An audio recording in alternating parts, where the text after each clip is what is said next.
कृपया वीडियो में नए हैं तो वीडियो को लाइक एंड सब्सक्राइब करें।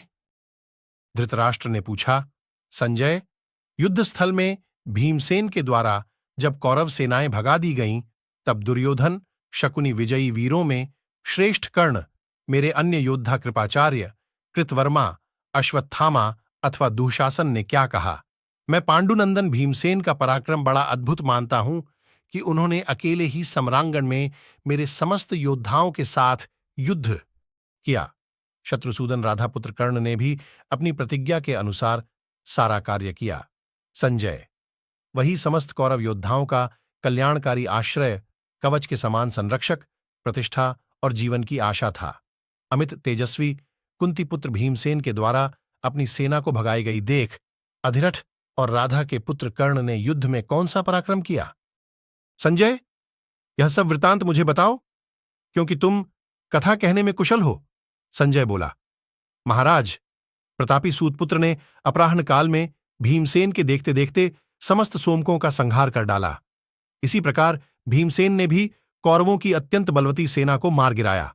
तत्पश्चात कर्ण ने शल्य से कहा, मुझे पांचालों के पास ले चलो। बुद्धिमान भीमसेन के द्वारा कौरव सेना को भगाई जाती देख रथी कर्ण ने सारथी शल्य से कहा, मुझे पांचालों की ओर ही ले चलो। तब महाबली मद्रराज शल्य ने महान वेगशाली श्वेत अश्वों को छेदी, पांचाल और करूषों की ओर हाँक दिया। क्षुत्र सेना को पीड़ित करने वाले शल्य ने उस विशाल सेना में प्रवेश करके जहां सेनापति की इच्छा हुई, वहीं बड़े हर्ष के साथ घोड़ों को रोक दिया। प्रजानाथ, व्याघ्रचर्म से आच्छादित और मेघ गर्जन के समान गंभीर घोष करने वाले उस रथ को देखकर पांडव तथा पांचाल सैनिक त्रस्त हो उठे।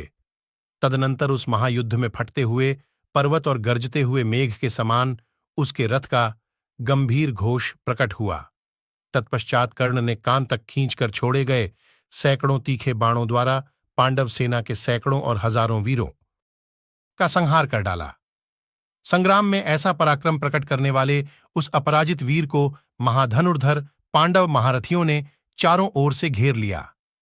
शिखंडी, भीमसेन, द्रुपद कुमार, धृष्टद्युम्न, नकुल, सहदेव, द्रौपदी के पांचों पुत्र और सात्यकी ने अपने बाणों की वर्षा द्वारा राधापुत्र कर्ण को मार डालने की इच्छा से उसे सब ओर से घेर लिया।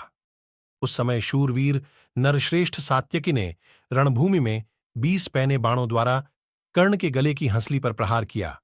शिखंडी ने 25, धृष्टद्युम्न ने 7, द्रौपदी के पुत्रों ने 64, सहदेव ने 7 और नकुल ने 100 बाणों द्वारा कर्ण को युद्ध में घायल कर दिया। तदनंतर महाबली भीमसेन ने समरभूमि में कुपित हो राधापुत्र कर्ण के गले की हंसली पर झुकी हुई गांठ वाले 90 बाणों का प्रहार किया। तब अधिरथ पुत्र महाबली कर्ण ने हंसकर अपने उत्तम धनुष की टंकार की और उन सबको पीड़ा देते हुए उन पर पैने बाणों का प्रहार आरंभ किया।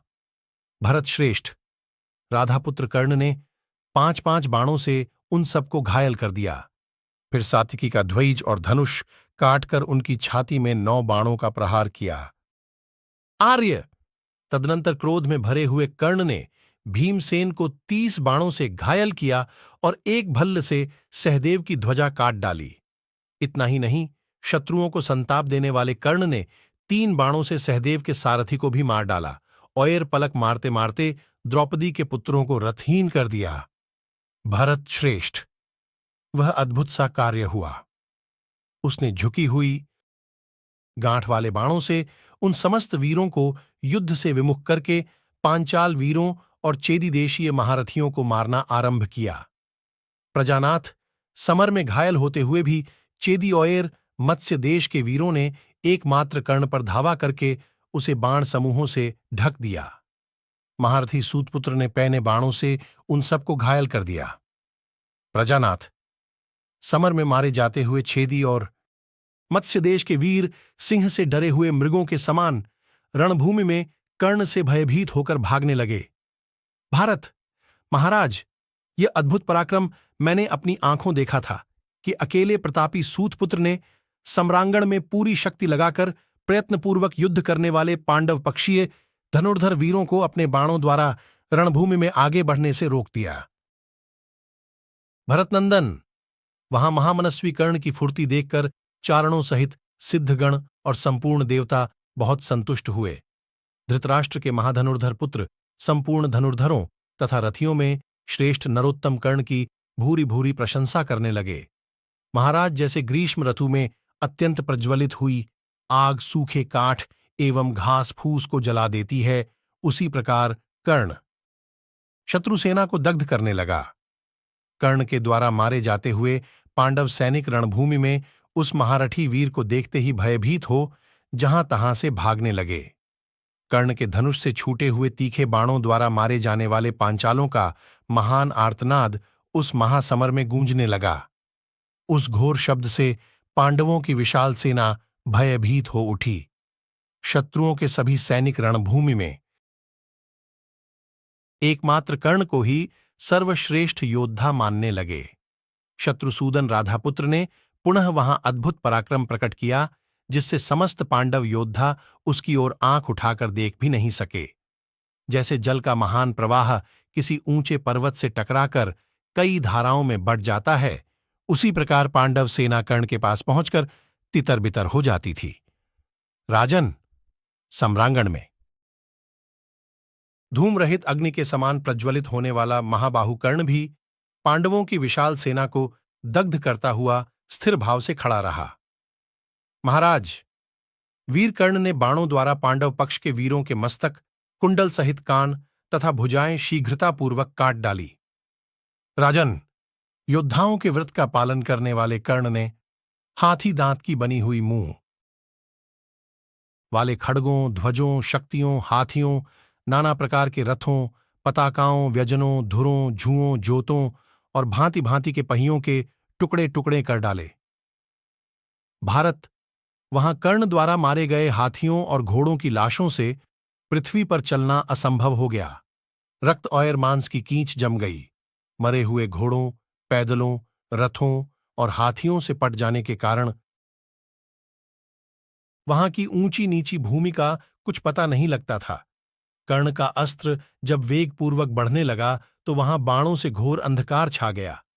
उसमें अपने और शत्रु पक्ष के योद्धा परस्पर पहचाने नहीं जाते थे। महाराज, राधापुत्र के धनुष से छूटे हुए सुवर्ण भूषित बाणों द्वारा समस्त पांडव महारथी आच्छादित हो गए। महाराज, समरभूमि में प्रयत्नपूर्वक युद्ध करने वाले पांडव पक्ष के महारथी राधापुत्र कर्ण के द्वारा बारंबार भागने को विवश कर दिए जाते थे। जैसे वन में कुपित हुआ सिंह मृग समूहों को खदेड़ता रहता है, उसी प्रकार शत्रु पक्ष के पांचाल महारथियों को भगाता हुआ महायशस्वी कर्ण सम्रांगण में समस्त योद्धाओं को त्रास देने लगा। जैसे भेड़िया पशु समूहों को भयभीत करके भगा देता है, उसी प्रकार कर्ण ने पांडव सेना को खदेड़ दिया।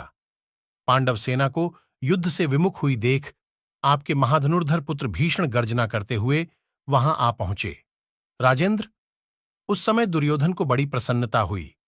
वह हर्ष में भरकर सब ओर नाना प्रकार बाजे बजवाने लगा। उस समय वहां भगे हुए महाधनुर्धर नरश्रेष्ठ पांचाल मृत्यु को ही युद्ध से लौटने की अवधि निश्चित करके पुनः सूतपुत्र कर्ण से जूझने के लिए लौटे हुए आए। महाराज, शत्रुओं को संताप देने वाला पुरुष श्रेष्ठ राधापुत्र कर्ण उन लौटे हुए शूरवीरों को रणभूमि में बारंबार भगा देता था।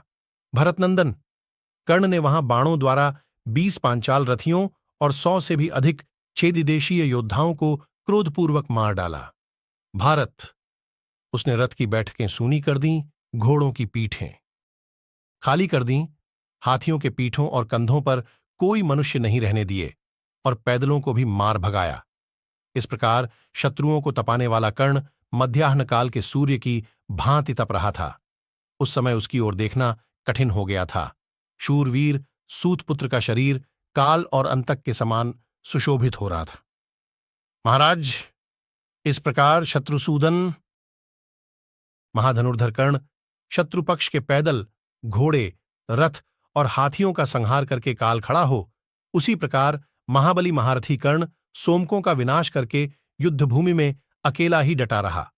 वहां हम लोगों ने पांचाल वीरों का यह अद्भुत पराक्रम देखा कि वे मारे जाने पर भी युद्ध के मुहाने पर कर्ण को छोड़कर पीछे न हटे। राजा दुर्योधन, दुःशासन, शरद्वान के पुत्र कृपाचार्य, अश्वत्थामा, कृतवर्मा और महाबली शकुनि ने भी पांडव सेना के सैकड़ों हजारों वीरों का संहार का डाला। राजेंद्र, कर्ण के दो सत्य पराक्रमी पुत्र शेष रह गए थे। वे दोनों भाई क्रोधपूर्वक इधर उधर से पांडव सेना का विनाश करते थे। इस प्रकार वहां महान संहारकारी एवं क्रूरतापूर्ण भारी युद्ध हुआ। इसी तरह पांडव वीर धृष्टद्युम्न, शिखंडी और द्रौपदी के पांचों पुत्र आदि ने भी कुपित होकर आपकी सेना का संहार किया। इस प्रकार कर्ण को पाकर जहां तहां पांडव योद्धाओं का संहार हुआ और महाबली भीमसेन को पाकर रणभूमि में आपके योद्धाओं का भी महान विनाश हुआ। महाभारत की ऐसी कई रोचक कहानियां हैं जो हम आपको बताते रहेंगे।